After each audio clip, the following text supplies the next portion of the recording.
Assalamualaikum warahmatullahi wabarakatuh. Selamat pagi anak-anak. Bagaimana kabar kalian pada hari ini? Semoga kita semua senantiasa selalu diberikan kesehatan dan juga diberikan semangat dalam belajar dan beraktivitas. Nah, sebelum belajar jangan lupa ya, kalian harus berdoa terlebih dahulu agar apa yang telah kita pelajari pada hari ini bisa bermanfaat dan juga bisa diberkahi oleh Allah Subhanahu wa taala ya.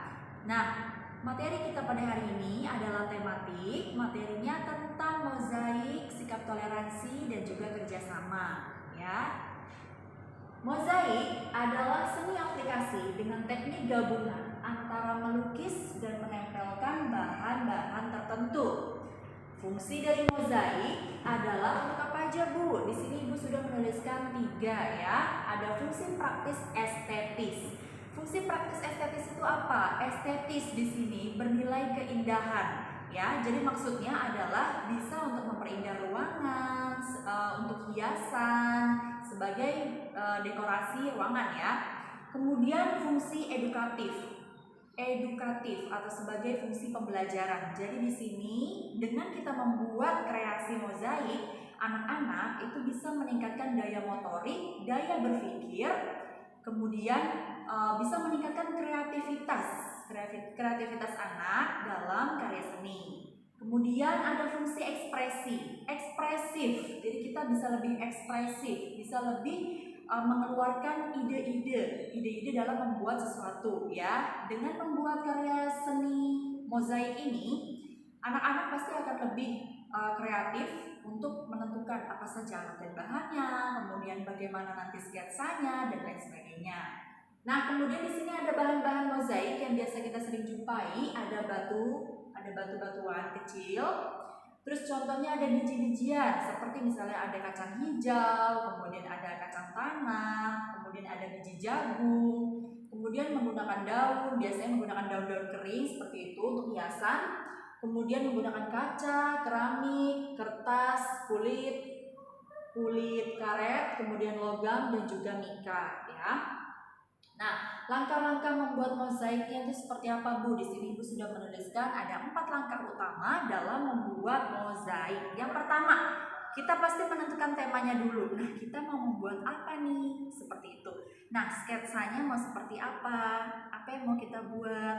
Nah, kemudian menyiapkan alat-alat dan bahan pendukungnya. Apa-apa saja alatnya, apa saja bahan-bahannya. Kemudian kita mulai menempelkan bahan-bahan atau bagian-bagian kecil yang tadi kita sudah persiapkan, ditempelkan di gambarnya dan kemudian diberikan lem seperti itu. Kemudian merapihkan bagian tepi mozaik ya. Jadi di terakhir kita bisa merapihkan bagian-bagian tepian mozaik yang masih kurang rapi dan juga bisa memberikan warna dasar seperti itu. Ya, seperti yang Ibu ucapan di awal, kita juga belajar tentang toleransi dan juga kerjasama ya. Apa sih, Bu, itu toleransi?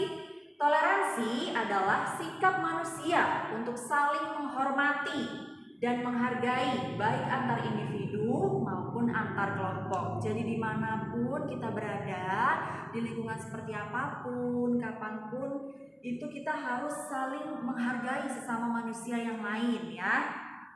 Jenis-jenis toleransi. Oh, ternyata Ibu sudah membagi menjadi 3 bentuk toleransi.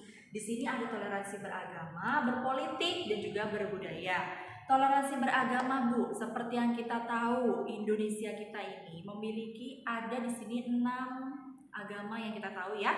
Ada agama Islam, Kristen, Katolik, Hindu, Buddha, dan Konghucu. Nah, kita harus memiliki sikap saling menghargai dan menghormati perbedaan agama tersebut gitu ya. Tidak boleh membeda-bedakan. Kemudian ada toleransi dalam berpolitik. Maksudnya apa, Bu? Jadi kita itu memiliki hak politik yang sama dan juga memiliki hak untuk menentukan kebebasan dalam berpendapat. Seperti itu sebagai warga negara ya. Kemudian ada toleransi budaya. Toleransi budaya seperti yang kita tahu lagi, kita ini Bhinneka Tunggal Ika, berbeda-beda tetapi tetap satu jua. Kemudian dari Sabang sampai Merauke, Nah, pulau-pulau yang tersebar di wilayah Indonesia itu pasti memiliki keberagaman, salah satunya dalam hal berbudaya. Maka itu kita harus saling menghargai latar belakang budaya lain, ya. Kemudian ada kerjasama. Toleransi dan kerjasama ini saling berkesinambungan, saling berhubungan. Kerjasama adalah usaha yang dilakukan oleh beberapa orang untuk mencapai tujuan bersama. Jadi bekerja sama, bersama-sama untuk mencapai satu tujuan yang sama, seperti itu. Kemudian bentuk kerjasama ada dua ya nak, ada primer dan juga sekunder. Primer ini adalah masih dalam lingkup keluarga, ya, misalnya kerjasama menolong ayah, ibu, kakak, adik, saling bekerja sama ya. Kemudian ada sekunder. Sekunder itu di luar lingkungan keluarga. Misalnya di lingkungan masyarakat kita, di lingkungan sekolah, seperti itu. Nah, contohnya di lingkungan sekitar misalnya nih, kita ikut dalam organisasi kemasyarakatan atau ikut dalam organisasi profesi. Nah, tujuan kerjasama sebenarnya apa, Bu? Tujuan kerjasama pastinya untuk meningkatkan tali persaudaraan antara satu dengan yang lain ya. Jadi kita bekerja sama, bersama-sama, saling membantu, saling menolong, seperti itu. Nah, jadi inilah materi tematik kita pada hari ini. Silahkan disimak videonya. Wabillahi taufiq wal hidayah. Wassalamualaikum warahmatullahi wabarakatuh.